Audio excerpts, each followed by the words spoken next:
Nowadays, live-action adaptations of Eastern properties are fairly commonplace. You have some made up by Japanese production companies like the Full Metal Alchemist movie, which was produced by Square Enix, oddly enough, and then you have stuff like the Bleach live-action movie, which was created and produced by Warner Brothers, who seem to have their grubby little mitts all up inside of a bunch of Eastern productions. Both of these examples landed on American shores as streaming offerings on Netflix, which would go on to make its own rather infamous anime adaptations with Death Note and the honestly terrible Cowboy Bebop series. Now, Netflix doesn't have the best track record because of these releases, and with their live-action version of Gundam currently kind of in production hell, I don't know if it's going to improve anytime soon.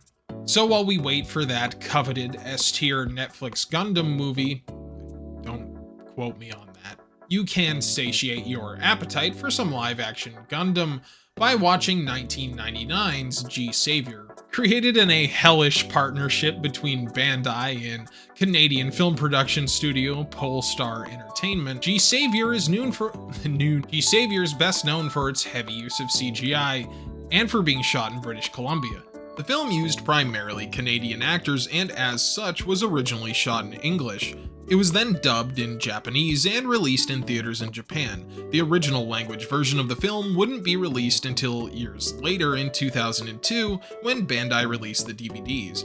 I just think that fact is funny. The original performances that were dubbed over weren't seen for 4 years. It makes you think of all that dubbed over audio that exists out there that will never be heard by anybody.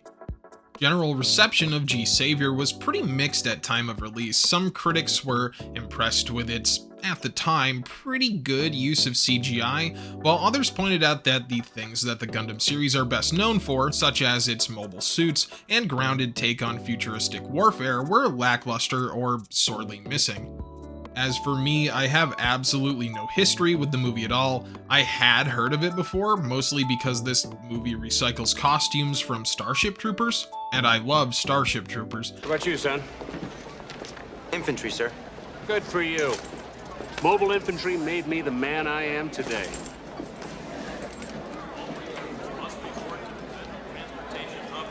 But copies aren't exactly lining the shelves. I don't know if I would say I'm super excited to actually sit down and watch it, but I am excited to see what a live-action adaptation of an anime would have looked like 23 years ago. And hey, I have an open mind. Sometimes even Sci-Fi Channel level trash can be enjoyable. Maybe G-Saviour is a diamond in the rough that has just been passed over by the winds of time, but probably not. Alright, so right off the bat, the very first thing I notice is how much this movie reminds me of Stargate, both the original movie and SG-1. There's just something about the tone, lighting up the sets, and general campiness that fall right in line with that sci-fi cult classic. Not that it is as good as Stargate, it's not even fucking close, let's be honest. How you doing?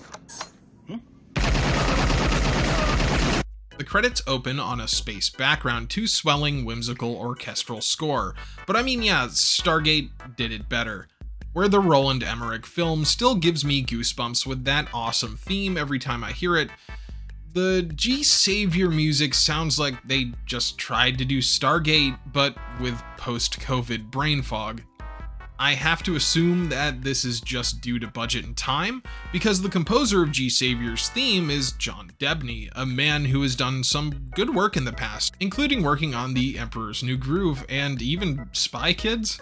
I do notice that he does not have G-Saviour listed in his works on Wikipedia, but he is listed as the film's theme composer, so I don't know what's going on there. Oh, he also did the music for Welcome to Mooseport. Plumber Andy Harrison had the perfect life. I think I'm finally ready. Ready to get the new truck. false alarm. Until the ex-president moved in. Mr. President, be our man. I think you should do it. Now, Did you just get asked out by the president guy? Yes, I think I did. is this town small enough? I'm running for the mayor of Mooseport. What just happened? But no one has ever seen that movie but me, so nice. Beyond the title theme, G-Saviour was scored by composer Louis Febre, who is best known for his work on Smallville, and who also does not have this movie listed in their wiki. So I went to his IMDb page and nope, no G-Saviour there. However, Mr. John Debney does have G-Saviour in his long list of works on IMDb, so I guess some people just didn't want this movie on their wiki page, or it's just obscure enough that no one cares. Who knows?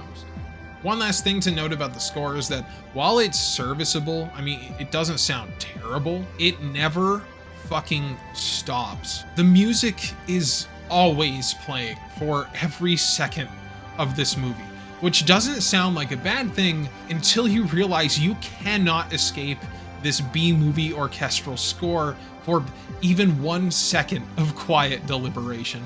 Sometimes silence can let you have a bit of a breather and serve as a bridge between different tones or scenes in a movie, but not in G-Saviour. That shit is to 11 all the time.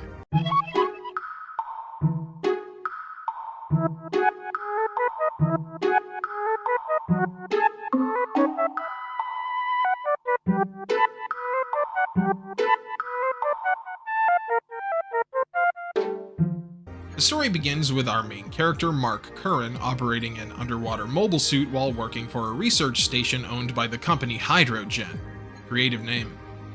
While he's out harvesting algae, I think, a mobile suit belonging to the Congress of Settlement Nations, or Consent for short, crash lands in the ocean while performing maneuvers in atmosphere. The soldier is running out of oxygen, but it's okay because former ace pilot Mark saves him and brings him back to the research rig.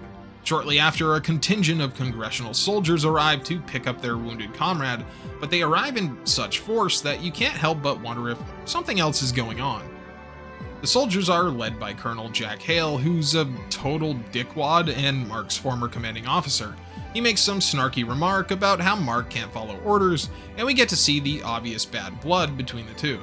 Jack, isn't this 21-gun salute you got here a tad bit overboard for a simple search and rescue?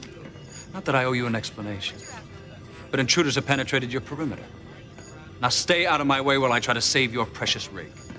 Mark Curran is honestly a pretty standard protagonist, and he has fine motivations, but man, I just really don't like him.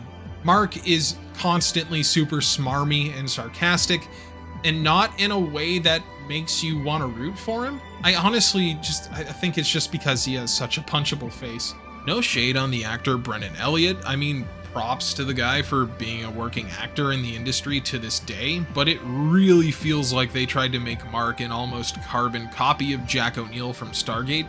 However, Mark sort of lacks the rugged confidence of the movie version, played by Kurt Russell, and the sarcastic but charming cocksure attitude of Stargate SG-1's version of the character, portrayed by Richard Dean Anderson. Knowledge of gold magic is forbidden. It's not magic, Teal. They just want you to think that. Permission to barge in, sir? Kumbaya. Come try ya. Whatever. Who's also MacGyver, by the way. MacGyver is fucking awesome.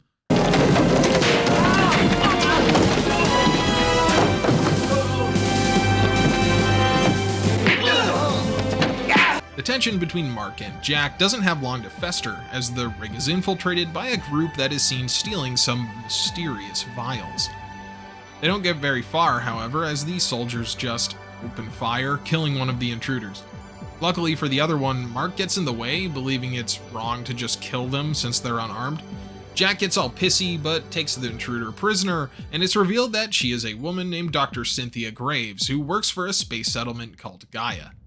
Gaia is kind of the hot spot for conflict in the world of G-Saviour. You can sort of think of them as the surrogate for Xeon in this movie, though it's made pretty clear that they're just the good guys here. There's never really allusions as to like them doing anything bad. It's not like they go around and like gas their own colonies or anything. Mark goes home to his fiance's apartment and gets ready to attend a party where the president will be giving a speech. Mark's fiancée Mimi is some sort of government official, but the movie never really tells us what she does.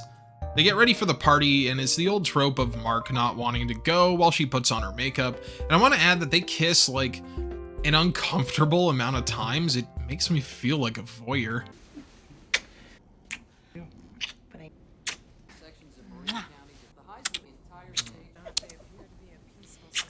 Mark watches a news report about the infiltration of hydrogen and makes a comment about the government making too big a deal over it.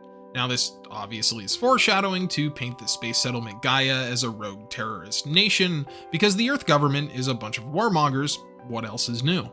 At the event, Mark schmoozes it up with what I assume are a bunch of rich pieces of shit, and at this point I start to wonder where the big robots are. I mean, hey, there they are, outside of the building for about half a second, but really this is part of the Gundam franchise. I feel like we could do with a bit more mecha action and less shot, reverse shot hallmark padding. To remind you that this is indeed the future, everyone drinks green champagne. Mark sees Jack talking to the president and having his idea of aggressive military action shot down, and then he says a weird line. Sorry, Jack. Is that my foot in your mouth? Look, we're 19 minutes into the runtime of this movie, and I kinda hate Mark. Everything he says is just so slimy sounding. I don't know if this guy was the best pick to play a smarmy, sarcastic ex-military pilot character. He feels like the kind of guy who should play like some shitty businessman that the main character beats up. Mark and Jack have a little heated conversation and the camera pans around them in a full rotation, and a shot I would say is ambitious, but it doesn't really fit with the directorial style of any point in the rest of the film. It's just really distracting. I mean, I noticed it, and not in a good way. Mark gets the third degree from Mimi about making a scene, and then is accosted by the congressional General Garneau. The general asks Mark about the infiltration of the hydrogen rig, and tells him that the captured Dr. Graves refuses to talk. He asks Mark to go and talk to her to see if he can get anything out of her, and this highlights something annoying about Mark. He always refuses to do everything at first, and then immediately gives in and does it anyway. He doesn't want to go talk to the prisoner, but he does after like 2 seconds of arguing. He didn't want to go to the party, and then he did anyway. At the start of the movie, he doesn't want to save the drowning pilot because it's not his job. I mean, I get wanting to have a reluctant ex-military pilot as your main character, and that's a totally fine trope. I have no problem with that.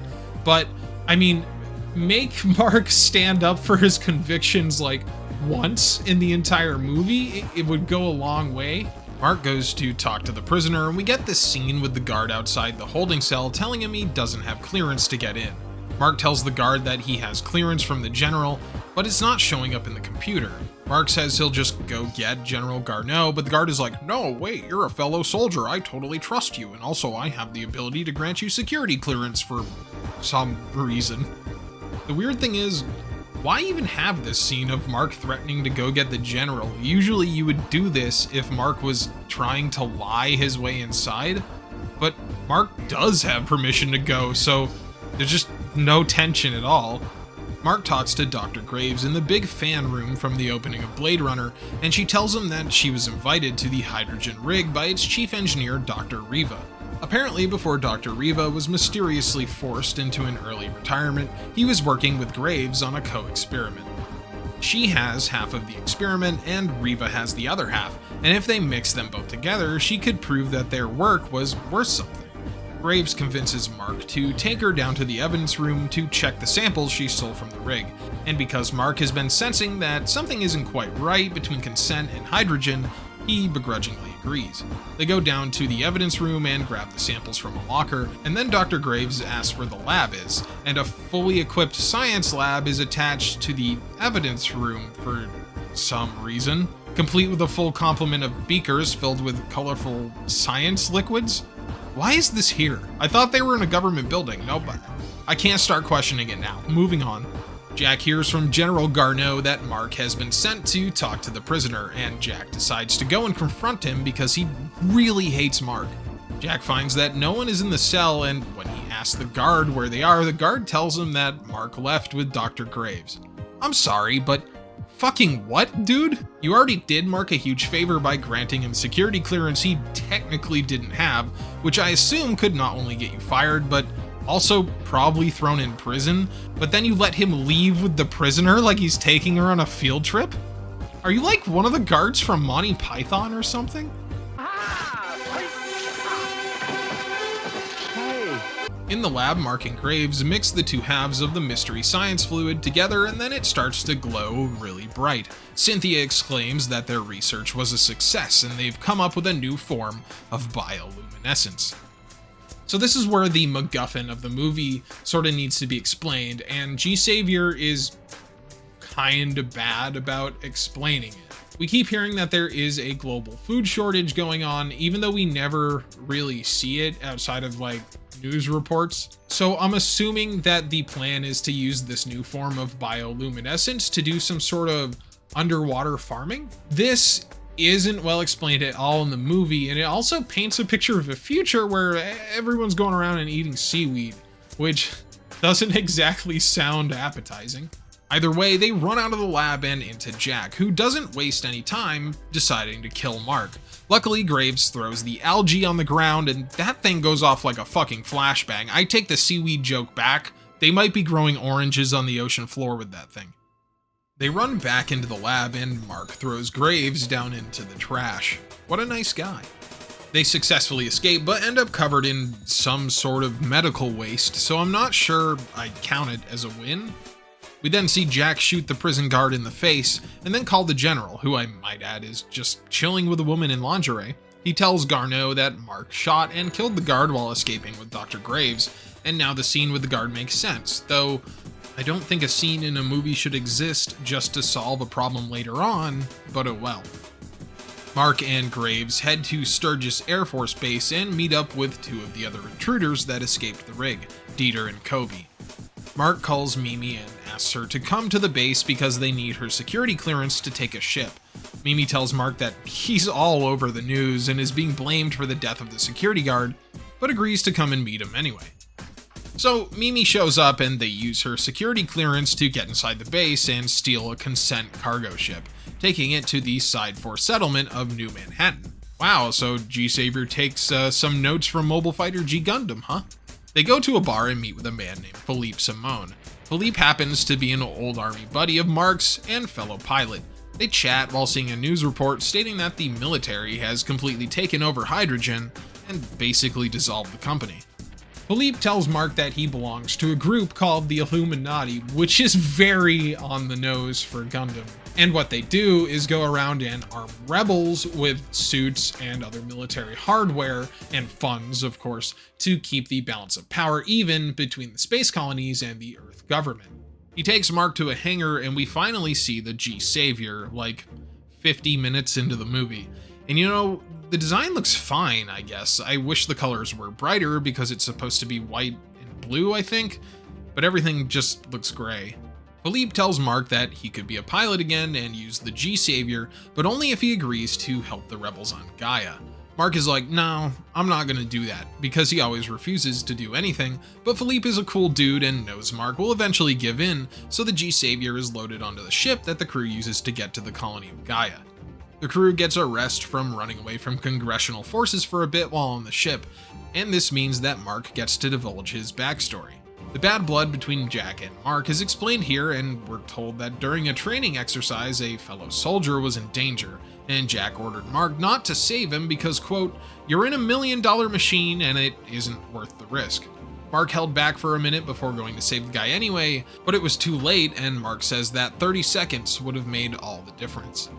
It's also in this segment where we really spend some time with Dieter and Kobe, and while Kobe is fine, I guess, just a little boring, Dieter's a fucking asshole. He hates Mark because I think he has the hots for Dr. Graves, but he just comes off as a complete weirdo, and his acting is not great either. He says lines in ways that just make no sense. I'm gonna go out on the G-Saviour. You know what? I bet I can clear us a path. Dieter, you don't know how to fly it. Philippe says it practically flies itself. No, Philippe says it practically flies itself. Suddenly, a big debris field just sort of appears in the ship's path, and Dieter says there's no way to get around it, so they go to Mark into going out in the G-Saviour to clear the debris out of the way. Mark launches and is able to clear away the debris with his beam rifle and beam saber, and if you look closely, it looks like he has some sort of beam shield, which is kind of cool. I mean, we haven't had that since like F-91 or Victory. As far as how this scene introduces the title suit of the movie, I mean, do I really even have to say anything? They use a prototype suit to shoot a bunch of rocks. It's not a very exciting scene. I will say that the CG does not look as bad as I expected it to. Now, it isn't good by any means, and it suffers from some really flat lighting, and then also all the suits feel really heavy but completely weightless at the same time. But for 1999, the CG can get a pass, at least for the scenes that are totally composed of it. Anytime they blend real actors and CG mobile suits off in the distance, it just looks really bad. The crew arrives at the settlement and we're introduced to Cynthia's father, who happens to be the leader of Gaia. Dr. Graves hands these samples off to Kobe, who takes Mimi to get some local clothes and a place to stay. Cynthia asks Mark to help her with something, and we learn that the congressional military has ordered Gaia to turn over Mark and Cynthia, even going so far as to have a destroyer hang around in Gaia's orbit as a threat. The councilman decides to weigh his decision and wants to give the stolen samples back to the government to avoid conflict, and then that conversation is over, so we just cut away from the scene with no resolution. Mark and Cynthia go and hang around a garden and have a weirdly flirty conversation. I haven't brought it up yet, but these two are supposed to be love interests, despite the fact that they have no chemistry together. It's also a little weird because Mark is in a relationship in this movie, and it seems like a pretty happy one. There's really no strife shown between Mark and Mimi. So when Mark and Cynthia start making out in the rose garden, it just feels really damn skeevy. The movie frames all these interactions like I'm supposed to be on Mark's side, but I mean, the guy's like cheating on his fiance. The movie really just does not give you a good reason to dislike Mimi. Maybe if she was just like an awful person, you would sympathize with Mark more a little bit here. But I mean, what's the worst thing that she's done so far? Give Mark a stern look after he threw a hissy fit in front of the president? Yeah, okay, yep, throw her in jail. Mimi happens to be standing in the bushes watching them make out, and then storms off without Mark noticing. Hey, quick editor's note. I just wanted to mention how much I love this little scene transition here where it just pans over from them making out to Mimi watching them from the bushes like a little gremlin.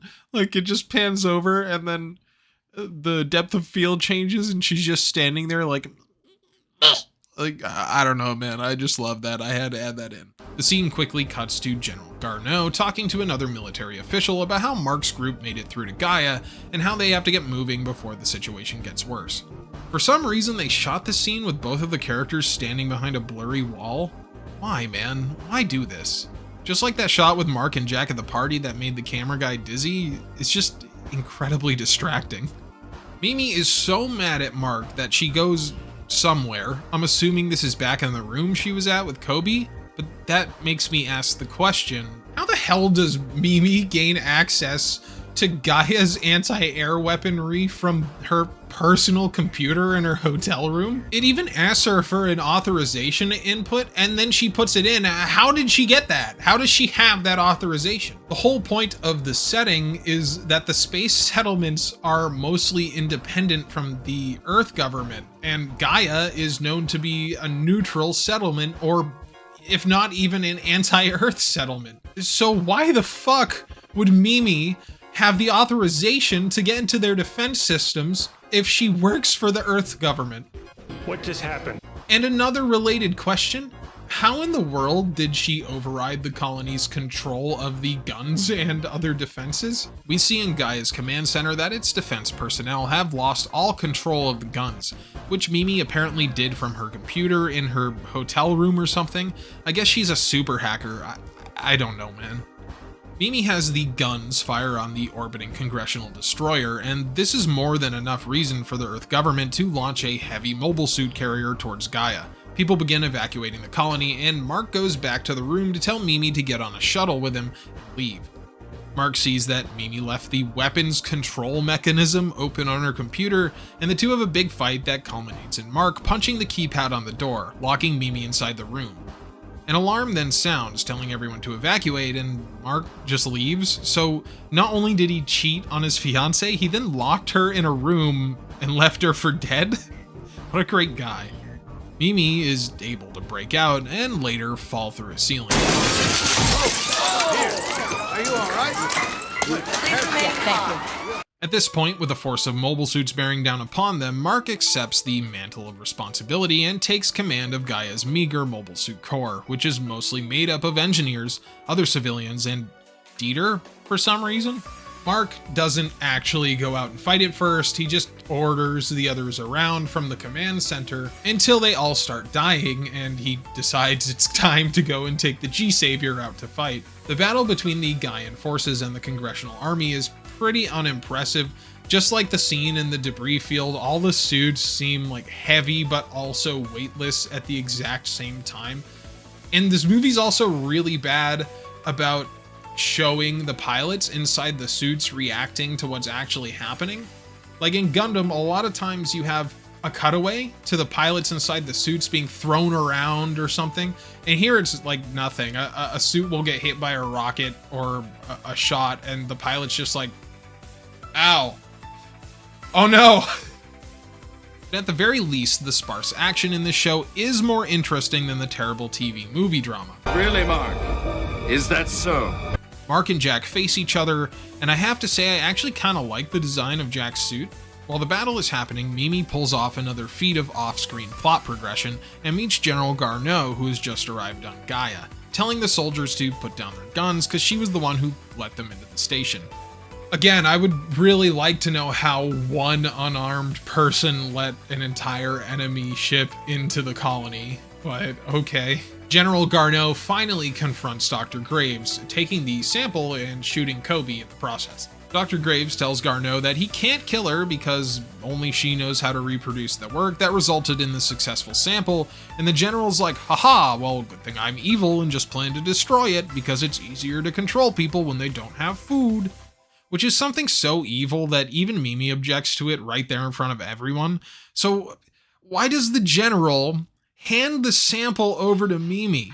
Why wouldn't he just keep it? I swear to God, this movie is making me go insane. Mark wins his battle with Jack in a pretty uninspired beam saber fight. I mean, they kind of just stand still and swing at each other over and over. And all of a sudden, Jack's comrades are there to kill Mark. Oh no! But before any real tension can be built up, fucking Philippe shows up with another G-Saviour-like suit, and then an entire army from the Illuminati? The general gets a report that the Illuminati force is over twice the size of the Congressional Army present at Gaia, so he decides to run away. Mimi has a last-second change of heart and gives the sample back to Cynthia, and then she boards the shuttle with General Garneau. The general decides it's a good tactic to steal a Gaian ship to flee the battle, but literally as soon as they get out of range of the fighting, a bunch of Congressional Army mobile suits come and blow the ship up, killing everyone on board, including Mimi. Good idea, General. I see now that you are a master tactician. The day is saved, Counselor Graves gives an emotional speech about the founding of Gaia, and acts way too hard for this movie. And Mark is offered a permanent position with the Defense Force of the newly founded Side 8. But there's still that issue of the murdered security guard back on Earth, so Mark decides to return to the planet and stand trial to clear his name. I guess I have to give G-Saviour props for actually, bringing that back up, because I figured the movie was just gonna forget about that completely. And that right there is how the movie ends. Mark doesn't know that Mimi is dead. In fact, I'm pretty sure he would still think that she's in that room that he locked her in. I can now say without the shadow of a doubt that G-Saviour is one of the worst pieces of Gundam franchise media that I've ever seen. And honestly, I had more fun writing the script than I did watching the movie. I think the main sin of G-Saviour is that it's just incredibly boring.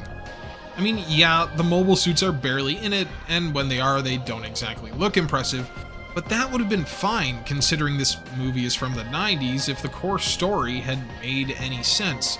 As it is, G-Saviour is a boring, jumbled mess with the budget of a sci-fi channel movie you would stumble upon on a Sunday afternoon while flipping channels, and not one that you would linger on for long either.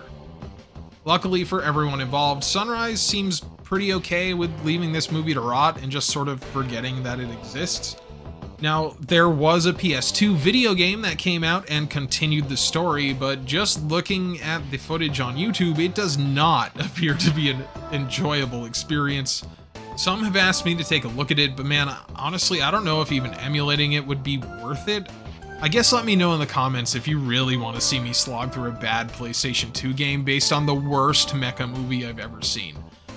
Maybe I'll stream it if people want. I don't know. G-Third becomes your baby from now on. Next up in the Gundam retrospective is a little series called Gundam Seed, the first series to be fully digitally animated. So get ready as we prepare to go on an adventure with Space Jesus. See you then.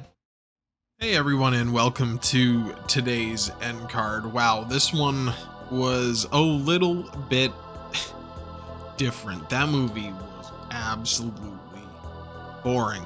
It committed the greatest sin that movies can commit, which is being almost completely unremarkable.